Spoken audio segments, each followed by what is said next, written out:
Welcome to the Respect and Diversity video in Session 5 of Pre-Departure Orientation.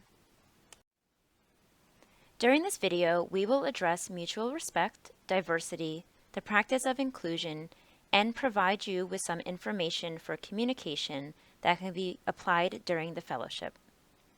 We will cover the following topics: mutual respect, benefits of diversity, importance of inclusion, communication for leaders, and next steps.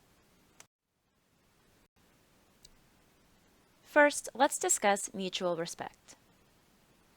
Mutual respect is defined as the responsibility of an individual to behave in a manner that treats people with dignity and respect, coupled with the right one has to receive the same treatment from others.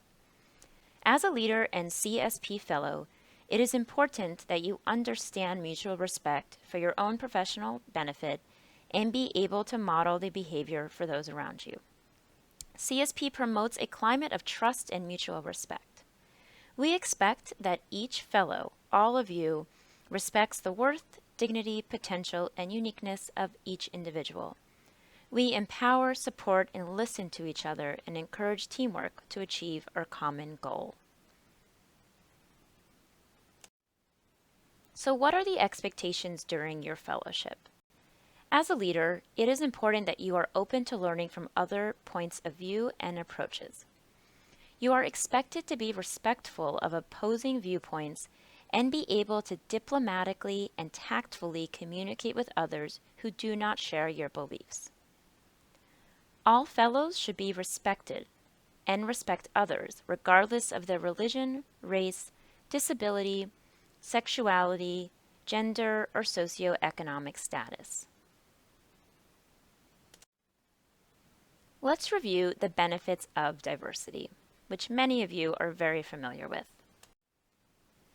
Diversity means more than just acknowledging or tolerating differences. Diversity is a set of practices that include practicing mutual respect for qualities and experiences that are different than your own, understanding that diversity includes not only ways of being, but also ways of knowing. Recognizing that personal, cultural, and institutionalized discrimination creates privileges for some while sustaining disadvantages for others.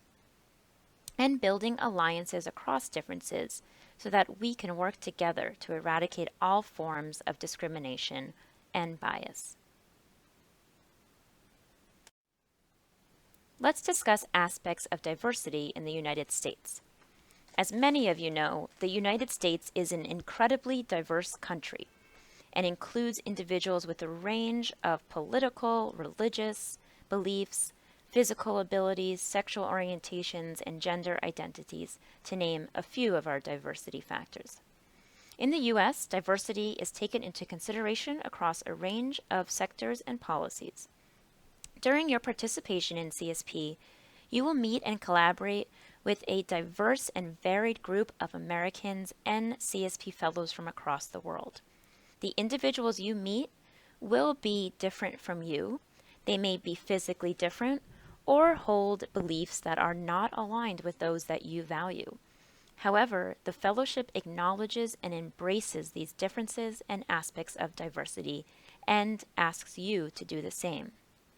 The fellowship also respects individual rights to self-identify, and we recognize that not one culture or way of thinking is superior to another. We expect the same in our CSP leaders. There are many benefits of diversity. Understanding the advantages of diversity will help you establish a competitive edge. Research has shown that these advantages stem from including colleagues and peers with varying abilities, ideas, and life experiences. As you continue to learn and work with different ethnicities, faith backgrounds, and gender orientations, for example, you will learn to draw strength from being in a diverse and inclusive environment. Here are a few examples of the benefits of diversity that we've seen throughout the U.S. Companies with diverse executive boards enjoy significantly higher earnings and returns on equity. Groups of diverse problem solvers can outperform groups of high ability problem solvers, and culturally diverse networks increase the likelihood of generating new ideas. There are many strategies to support diversity. We will touch upon just a few strategies that we hope CSP leaders will practice while in the U.S. and while at their home organization. We expect CSP leaders to model appropriate behavior and lead by example. This means showing an interest in other cultures and a respect for diversity. We also expect CSP leaders to seek help and input. While in the U.S., you will be exposed to many different cultures and backgrounds and diversity. We ask that you ask others, your colleagues or other CSP leaders or us at IREX, for ideas for handling this diversity or any cultural differences that might arise. CSP leaders can also request or offer diversity training, which helps replace apprehension and fear with curiosity and respect. What this means is that if you're at your host organization and you are exposed to diversity that you are not used to, speak about this in an open and safe setting with your host supervisor, your community mentor, or your IREX point of contact. You can request diversity training or even offer diversity training to your host organization if that is appropriate. And lastly, we all want to be sure we celebrate diversity. We recognize and accommodate cultural and religious differences, for example, and we hope that you do the same. Now let's discuss the importance of inclusion. Inclusion is the act of creating environments in which any individual or group is welcomed, respected, supported, valued, and allowed to fully participate. An inclusive and welcoming climate embraces differences and offers respect in words and actions for all people. Inclusion involves bringing together and recognizing the strength of diverse individuals and ideas. Inclusion puts the concept and practice of diversity into action. CSP leaders should practice inclusion at their institutions where they will be working and during your interactions with all members of your community. So what is a leader's role in supporting diversity and inclusion? Here are a few concrete recommendations from the Harvard Business Review that can help you support diversity and inclusion during your CSP experience and back at home. First, use scheduled unstructured time to get to know one another. You will have plenty of opportunities, for example, at your orientation in Washington, D.C., when you will meet all of your fellow cohort for the first time. You will be in a room of 100 diverse community solutions program leaders. Use your lunches and dinners and breakfasts to get to know people who are different from you. Secondly, model appropriate informal conversation about non-program manners. Sometimes the best way to promote diversity and inclusion is to just speak with someone at a human-to-human level. Third, suggest to include diverse individuals in all activities. For example, you will be arranging your peer accountability learning groups during orientation. If you notice that you're selecting people who look and speak and act and have the exact same values as you, think about how can you make this group more diverse and more inclusive. Next, pose questions that lead to discussing alternative viewpoints. You will have this opportunity throughout your fellowship, and we ask you to ask others, what is another way of doing this, or how else can we think about this issue? And lastly, be mindful of bias. Let's dive into what is bias.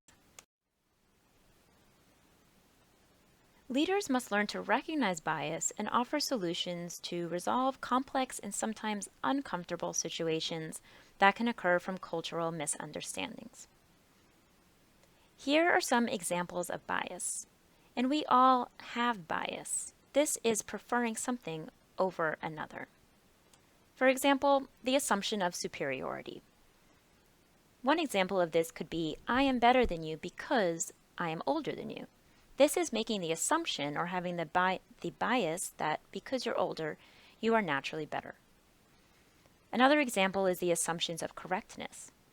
Thinking or acting in the way of this is the way it should be because my country does it this way. That is having a preference of your country over other people's countries or ways of doing things. And thirdly, assumptions of universality.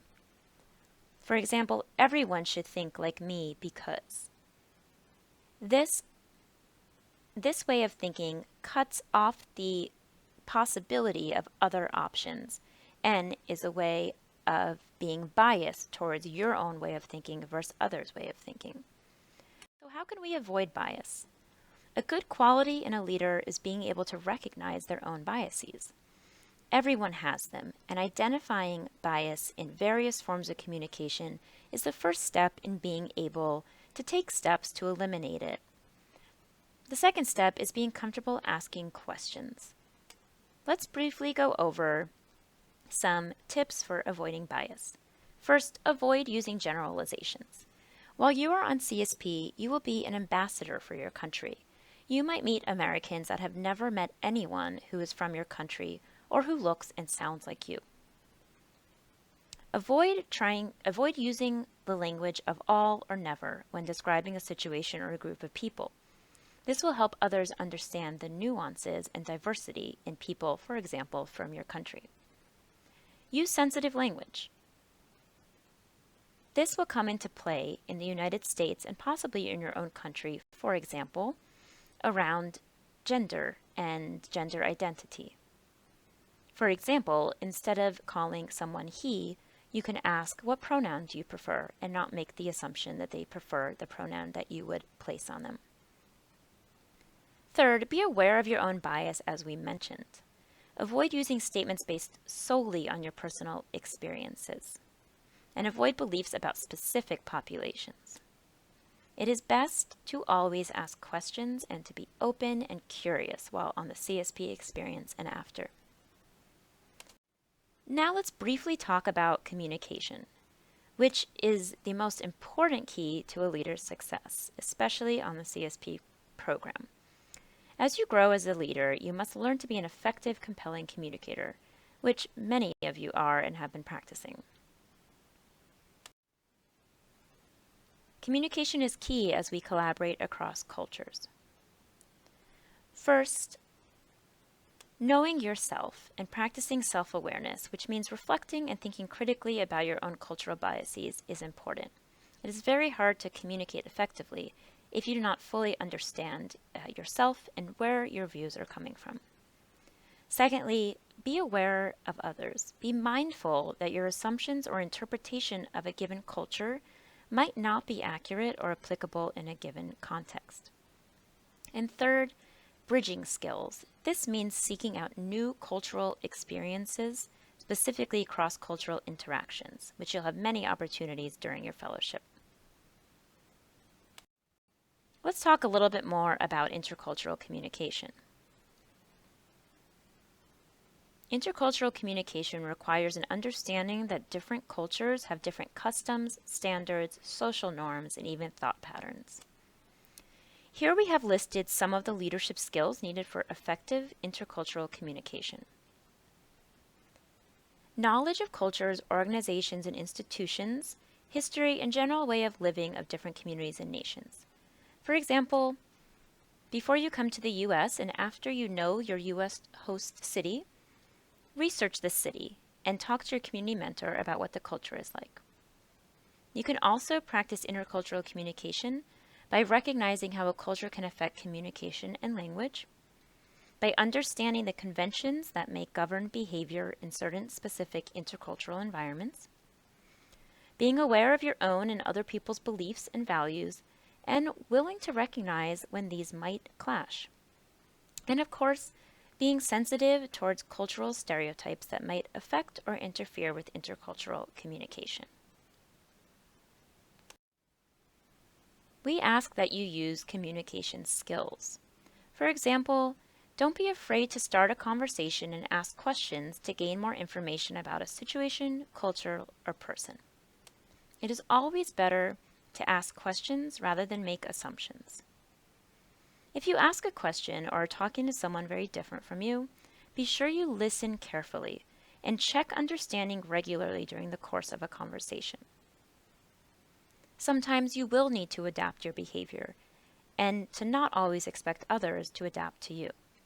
And lastly, through all of these experiences and throughout your CSP fellowship, we will constantly encourage you to reflect on your own experiences and find commonality with others.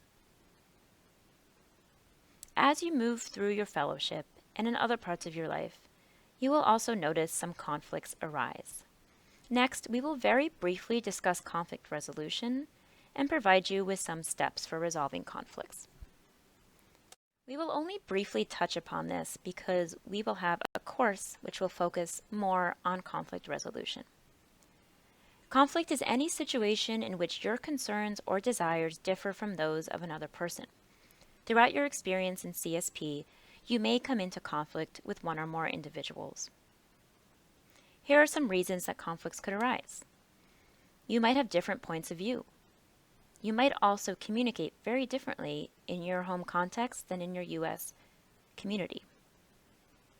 You might spend a large amount of time together with your community mentor or supervisor, and this could bring up some conflicts. You might also need to establish more expectations if you do not communicate well about expectations in advance.